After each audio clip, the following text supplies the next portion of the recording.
بسم اللہ الرحمن الرحیم۔ السلام علیکم۔ روایت ہے حضرت عبداللہ ابن عمر رضی اللہ تعالیٰ عنہما سے، فرماتے ہیں کہ ہم پر رسول پاک صلی اللہ تعالیٰ علیہ وآلہ وسلم گزرے۔ میں اور میری ماں کسی چیز کو مٹی سے لپیٹ رہے تھے تو فرمایا، اے عبداللہ یہ کیا ہے؟ میں نے عرض کیا، ایک چیز ہے جسے ہم درست کر رہے ہیں۔ فرمایا، وہ کام اس سے بھی جلد آ رہا ہے۔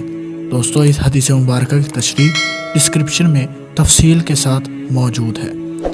روایت ہے حضرت ابن عباس رضی اللہ تعالیٰ عنہما سے، فرماتے ہیں کہ رسول پاک صلی اللہ تعالیٰ علیہ وآلہ وسلم نے فرمایا، اگر انسان کے پاس مال کے 2 جنگل ہوں تو وہ تیسرا تلاش کرے۔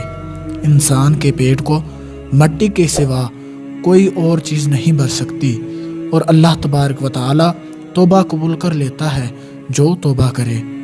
روایت ہے انہی سے، فرماتے ہیں، فرمایا رسول پاک صلی اللہ تعالیٰ علیہ وآلہ وسلم سے کہ انسان بوڑھا ہو جاتا ہے اور اس کی 2 چیزیں جوان رہتی ہیں، مال کی ہرس اور عمر کی ہرس۔ دوستو، اللہ تبارک و تعالیٰ سے دعا ہے کہ اللہ رب العزت ہمیں ان احادیث پر عمل کرنے کی توفیق عطا فرمائے۔ ملتے ہیں کسی اگلی ویڈیو میں، تب تک کے لیے اللہ حافظ۔